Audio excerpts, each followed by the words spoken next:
I had always been the second child, the one who was quieter, a little more reserved, and certainly never as glamorous as my older sister, Emily. From the start, our parents had made it clear that Emily was the golden child, whether it was in academics, extracurriculars, or just how much time they spent fawning over her. I always felt like I was in her shadow, but I dealt with it. I wasn't jealous. I just accepted that my role in the family was to be the quiet one, the second choice, the one who wasn't nearly as exciting to talk about. I guess I should have seen it coming when Emily got married. My parents went all out, inviting their entire network, splurging on an extravagant venue, catering from one of the top-tier restaurants in the city, and buying her wedding dress like it was nothing. It wasn't just a wedding, it was a grand production. And when it came time for my wedding, well, I figured they'd do the same for me. After all, I had always done everything I could to stay out of trouble, to be a good daughter, and I hoped that would pay off. That maybe, just maybe, they'd show me the same love and support they'd shown Emily. But no, when I got engaged to Jake, the first thing I did was call my parents to share the news. They seemed excited, but not in the way I had imagined. It was more like they were reacting to a minor update in the family.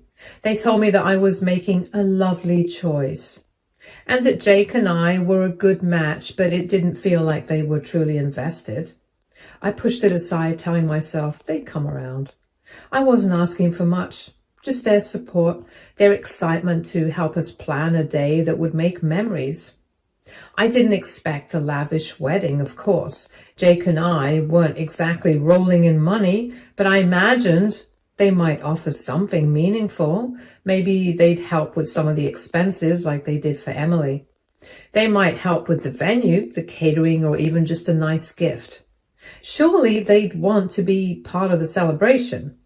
That was until I actually visited them to talk about the wedding planning. It was a sunny Sunday afternoon, and I had just gotten off the phone with Jake's mom, who had already promised to contribute to the wedding. I drove to my parents' place feeling a mixture of excitement and nervousness. I had never asked for much from them, but with my wedding on the horizon, I wanted to know if they were willing to share in the joy of it too. When I arrived, my mom and dad were already sitting at the kitchen table, looking like they had been waiting for me. I had imagined a warm welcome, but something felt off. There was an awkward silence hanging in the air. My mom broke it first with a weak smile. She told me that they had been thinking about the wedding and they wanted to give me something special. I was hopeful at first, but when she slid a gift card towards me, my stomach immediately dropped. She said it was a $1,000 gift card to a department store and that they thought it might help with the wedding planning. I looked at it, stunned. $1,000? I had expected more, especially after what they had spent on Emily's wedding. My mom tried to act like it was generous, explaining they knew Jake and I were saving up for the wedding and this gift would help. My heart pounded as the words escaped me. I asked them why they thought this was enough. Didn't they remember Emily's wedding? They had spent over $100,000 on her special day. And this? This was all they could give me? It felt like a slap in the face. My dad looked at me, his face expressionless, as if this was no big deal. When I brought up Emily's wedding, he just shrugged it off, saying it was different because she had married a successful man with connections. He insisted that they couldn't afford the same type of wedding for me and that the $1,000 gift card was the best they could do. He said I should be grateful, but I wasn't grateful. I was furious. I couldn't believe that after all the years I had been patient, waiting for my turn. This was the reward I got. I stood up from the table, feeling my voice rise as I told them how hurt I was. I said that they had always given Emily everything and I was getting scraps. I was sick of it. My mom tried to defend herself, saying that they had done their best, but it didn't matter. Nothing was ever good enough for them when it came to me. My dad, growing defensive, told me I was being ungrateful. He said I had always been the one to complain, the one who never seemed satisfied. That only made my anger grow. I shot back, telling them that it wasn't about being satisfied, it was about being treated like I mattered. But they didn't get it. Emily always mattered more, and that would never change. I couldn't stand it anymore. I couldn't sit there pretending that everything was fine. I grabbed the gift card from the table and tossed it down. I told them I didn't want it, that I didn't need their charity, and when they tried to call me greedy and money hungry, I snapped. I told them Emily was the greedy one and they were always giving her everything while I got nothing. I stormed out of their house, slamming the door behind me. My chest was tight with frustration. I could barely keep my tears in check as I drove home. I felt like a fool, forever hoping they would see me for who I was, just as deserving of their love and support as Emily. But I had been wrong. The truth was clear now. I wasn't their priority. Emily would always be the favorite and I would always be second. Actually, scratch that. I was nowhere on their radar. As I drove, I felt the weight of my years of patience and understanding come crashing down. It hurt more than I could have imagined. I had always told myself that one day they'd treat me as equally as they treated her. But that day was never going to come, and now I couldn't stay silent anymore. Is it too much to expect our parents to treat us the same? Update 1. Every word my parents had said replayed in my head like a broken record. The way my dad had dismissed my feelings, the way my mom had tried to make it seem like a $1,000 gift card was a generous contribution. It all made me feel small, insignificant. For so long, I had convinced myself that they would come through when it really mattered, but now I realized how wrong I had been. When I got home, Jake was sitting on the couch, his laptop open in front of him as he worked on something for his job. He looked up the moment I walked in, concern written all over his face. He asked how the conversation with my parents had gone, and I just shook my head, unable to speak at first. I dropped my bag by the door and sat down, feeling the weight of everything hit me all over again. Jake closed his laptop and moved closer, waiting patiently for me to say something. I finally told him everything. I explained how my parents had brushed off my concerns, how they'd thrown the $1,000 gift card at me like it was some grand gesture, and how they had outright dismissed the blatant disparity between what they'd done for Emily and what they were willing to do for me. I could feel my voice shaking as I spoke and the anger bubbling up again. Jake listened quietly, his expression shifting from concern to frustration as I recounted the events. He said that it was unbelievable how my parents could justify such blatant favoritism.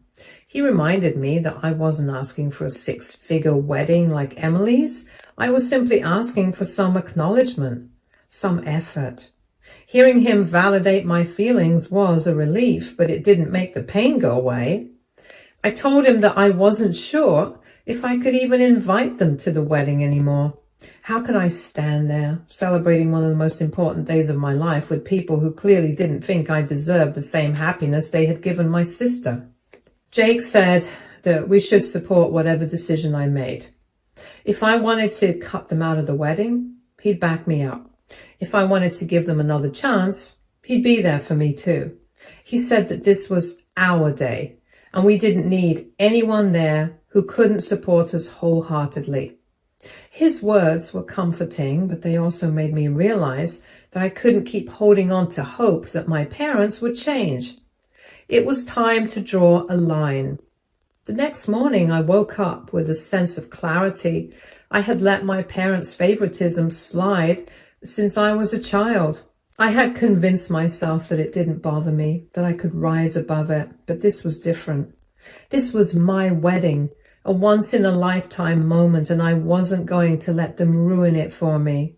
I decided that if they couldn't treat me with the respect and love I deserved, then they didn't deserve to be part of my day. I called my mom later that afternoon. She picked up after a few rings, her voice chipper as if nothing had happened the day before.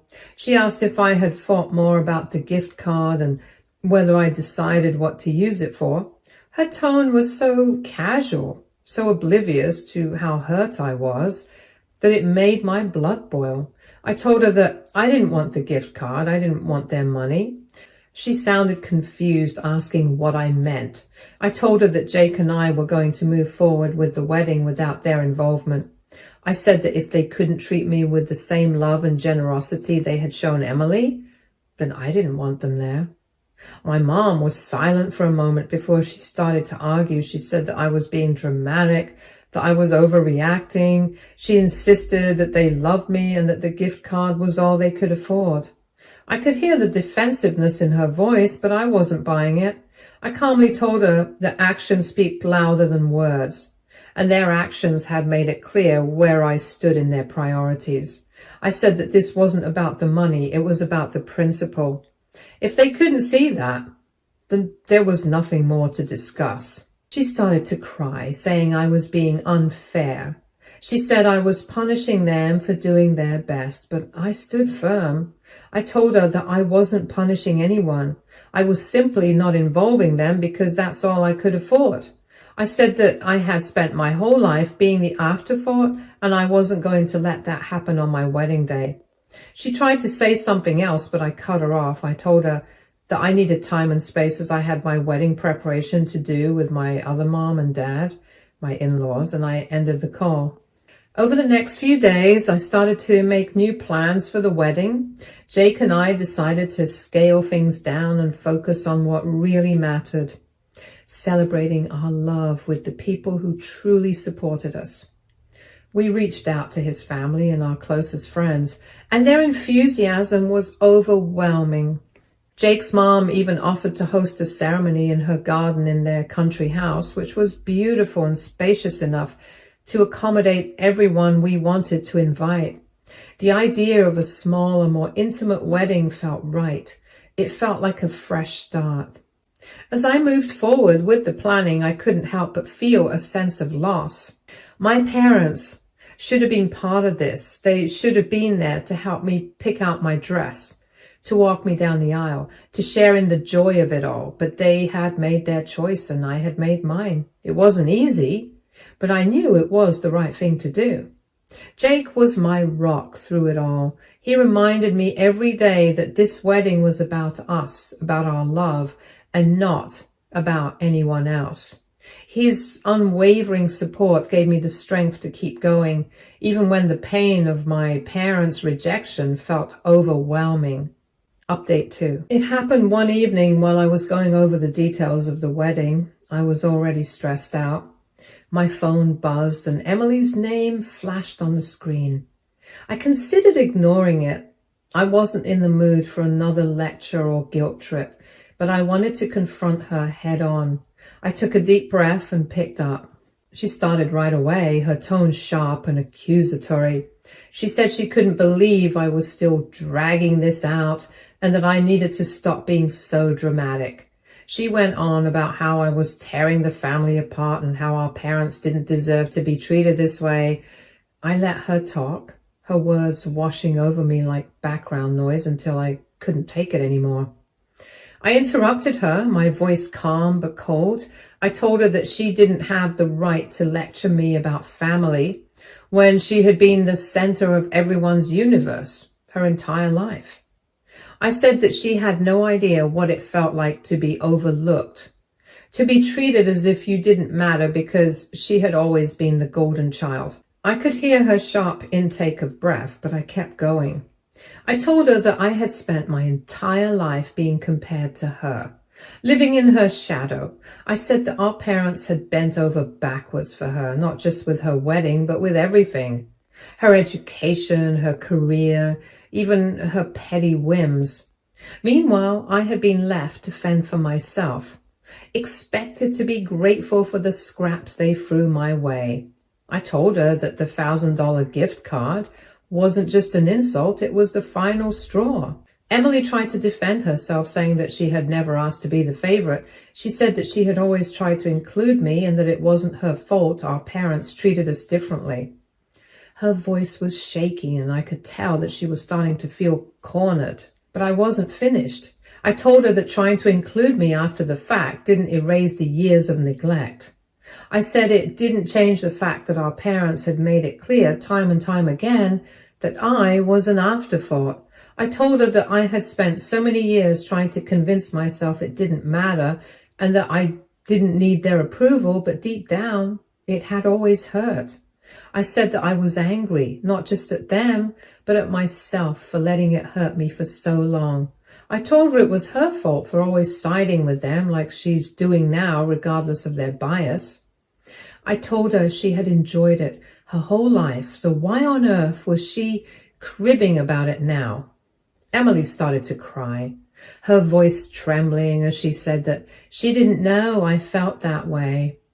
She said she never meant to make me feel overlooked or unloved. I told her that it didn't matter what she meant. It mattered what she did. I said that her actions, just like our parents, had shown me where I stood in their lives. She begged me to stop, saying I was being too harsh, but I couldn't hold back. I told her there were times I wished she had never been born, not because I hated her, but because it would have spared me a lifetime of being invisible. I said that if she hadn't been there to be the perfect child, even though she was anything but, then maybe our parents would have seen me for who I was. Maybe they would have loved me the way they loved her. The silence on the other end of the line was deafening. For a moment I wondered if I had gone too far, but then I reminded myself that this was the truth. And the truth wasn't always pretty. Emily needed to hear it, even if it hurt. When she finally spoke, her voice was barely above a whisper. She said she was sorry and that she never wanted me to feel that way. She said she didn't know how to make it right, but she wanted to try. I told her it wasn't about making it right. It was about acknowledging the hurt, not dismissing it. I said I didn't need her to fix anything. I just needed her to understand. Emily apologized again, and I could hear the sincerity in her voice. She said she would talk to our parents and that she would try to make them see what they had done. I told her she could do whatever she wanted, but I wasn't holding my breath. I said that I had spent too long waiting for them to change and I wasn't going to waste any more time on false hope. The call ended on an uncertain note. Emily sounded broken and I felt a little guilty. Part of me was glad that I had finally said everything I had been holding in, but another part of me felt terrible for hurting her. But Emily and I didn't really have much of a relationship. After the call, I sat in silence for a long time, replaying the conversation in my head. I felt drained, but also lighter, as if a weight I hadn't realized I was carrying had been lifted. For the first time, I felt like I had stood up for myself, like I had refused to let Emily or anyone else dismiss my feelings. Jake came into the room, sensing my mood. He didn't say anything, he just sat beside me and took my hand. His quiet support was exactly what I needed. I leaned into him, letting myself feel the comfort of his presence. I had never really felt seen around my family. This time it was about choosing to surround myself with people who valued and respected me, people who saw me for who I was and loved me anyway. Update 3. It was late afternoon when my phone lit up with a call from my father. I hadn't heard from him since our last tense exchange, and the silence had been blissful. But there it was, his name glaring at me, demanding attention. I hesitated before answering, bracing myself for whatever storm he was about to unleash. As soon as I picked up, his voice came through, sharp and accusatory. He wasted no time, demanding to know what I had said to Emily, which left her crying and upset. He was furious, calling me bitter and selfish, claiming I had no right to treat my sister that way. His words hit me like a punch, but instead of backing down, I felt the anger rising in me like a tidal wave. Bitter, selfish? Did he have any idea what it felt like to be ignored and dismissed my whole life? I didn't let him finish before I interrupted, my voice ice cold. I told him he had no right to call me and accuse me of anything. I said he and Mom had created this mess, not me. They had spent decades favoring Emily and showering her with love and attention while I was left to fend for myself. I said that if Emily was crying now, it was because for the first time in her life, someone had told her the truth and she couldn't handle it. He tried to cut me off, calling me greedy and ungrateful and accusing me of turning my back on my family. And that was when I snapped. I told him that the only people who were greedy in this situation were him and Mom. I said they had greedily taken advantage of my patience, expecting me to keep quiet while they lavished everything on Emily. I said they had greedily hoped I would stay silent, swallowing my hurt and pretending everything was fine for the sake of their comfort. And worst of all, they had greedily clung to the idea that I would still acknowledge them as my parents after everything they had done. His indignant sputtering was almost satisfying. He tried to argue, saying they had done their best for both of us, but I cut him off again. I told him that if their best was treating one child like a queen and the other like a peasant, then they had failed miserably. I said their actions had shown me exactly where I stood in their lives, and I was done pretending it didn't matter. I didn't hold back. I told him their treatment of me during my wedding planning was the final insult. I said that after watching them spend over $100,000 on Emily's wedding, they had the audacity to hand me a $1,000 gift card and call it all they could afford. I said it wasn't about the money, it was about the message that was sent. They were telling me loud and clear that I wasn't worth the effort. I told him even if they had given me no money but wanted to be a part of the preparations, I would have been more than happy. His voice rose, defensive and angry, but I wasn't done. I told him I had spent years trying to earn their approval, bending over backwards to prove I was just as worthy as Emily. But I was done now. I said that if they couldn't see my worth on their own, then I didn't want their approval. I didn't need it. I could feel my heart racing, but I didn't stop. I told him that I had finally realized something. Family isn't about blood. It's about love, respect, and mutual care. And they had failed me in all three. I said that I had found a new family in Jake, his parents, and the people who truly cared about me. I didn't need them anymore. There was a long silence on the other end of the line. When he finally spoke, his voice was quieter, almost hesitant. He said he didn't understand where all this anger was coming from. He said he thought we had a good relationship. I almost laughed at its absurdity. I told him that the only reason he thought we had a good relationship was because I had spent years biting my tongue and pretending everything was fine for them because I didn't want to hurt them. I said that I was tired of pretending. I was tired of being the dutiful daughter who put up with their blatant favoritism. I was tired of being the one who was expected to forgive and forget while they continued to treat me like I didn't matter. He tried one last time to guilt me, saying that I was being unfair and that I was overthinking all of this because of the wedding stress. I asked him if he knew the difference between $100,000 and $1,000. I asked him if that seemed unfair. I told him that the family had been broken long before this.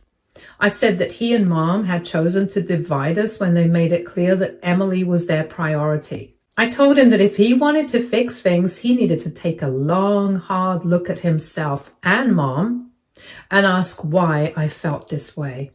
But I wasn't holding my breath. I told him I wasn't expecting him and Mom to be parents to me or grandparents to my children. I told him I didn't want my children to go through the same hurt that I had gone through, so this time I was going to be greedy. I ended the call before he could say anything else. My hands were shaking, my heart was pounding. But I felt an overwhelming sense of relief. For the first time, I had stood up to him, to all of them. I had said everything I had been holding in for years, and I didn't regret a single word. Update 4. 4 months have passed since the day I firmly closed the door on my parents and Emily, and honestly, I don't regret it. My wedding came and went, and no, my parents weren't invited. I know some of you are curious about that, wondering if I softened up or if they made amends in time. Let me be perfectly clear. They didn't, and I didn't. The wedding was beautiful, intimate, and filled with love. I walked down the aisle surrounded by people who genuinely cared about me and Jake. My parents weren't there, but their absence didn't leave a void. In fact, it felt like a relief. There were no tense moments, no judgmental stares, no snide remarks. It was a day focused on our happiness, as it should have been. I've gotten questions about how my extended family reacted to my decision. Honestly, they didn't care much about my parents being excluded. The only time they ever really weighed in was when money came into the picture. Some relatives did ask if I was sure about cutting ties, but I reminded them that my parents made their choices and I made mine. Most of them accepted that and moved on. When it came to the guest list, I only invited a handful of relatives, those who had treated me with kindness over the years. These were people who, though not incredibly close, had shown genuine care whenever I saw them. They weren't the type to play favorites or meddle in family drama. And that was enough for me. As for Emily, she tried to contact me a few times in the weeks leading up to the wedding. I'm not sure what her intentions were, whether she wanted to apologize, reconcile, or stir up more drama, but I wasn't interested in finding out. Every call and message went unanswered.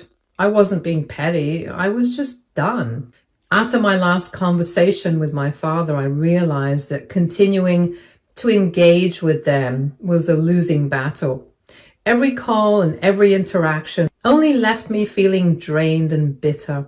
So I stopped answering altogether. I blocked their numbers, ignored emails, and shut down any attempts to reach me through third parties.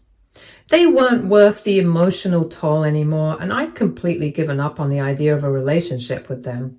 Jake and I have been focusing on building our life together, and it's been nothing short of amazing. He's been my rock through all of this, supporting me every step of the way. We've settled into a rhythm that works for us. I feel genuinely happy. But that's not the only reason I'm smiling these days. There's a new chapter on the horizon, one that I'm beyond excited about. Jake and I are expecting our first child. Yes, you read that right. I'm pregnant. We found out a week ago, and the joy has been overwhelming. After everything that's happened, this feels like the ultimate blessing.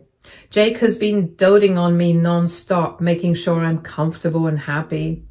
And for once, I feel like I'm part of a family that truly loves and values me. This baby represents a fresh start, a chance to create the kind of loving, supportive family I always wanted but never had. I've promised myself that I will be the kind of parent who sees their child for who they are, who loves them unconditionally, and who never makes them feel second best. Of course, I'm aware that this news might eventually make its way back to my parents. They might hear about it through other relatives, and I wouldn't be surprised if they tried to use it as an excuse to worm their way back into my life. But I've already made up my mind. They made their choices, and now I'm making mine. This is my family now. Jake, me, and our little one on the way. We're building something beautiful together, and I won't let anyone tarnish it. My in-laws will make beautiful grandparents. To those of you who followed this journey, thank you for your support and understanding. Here's to moving forward, to new beginnings, and to the family we choose to build.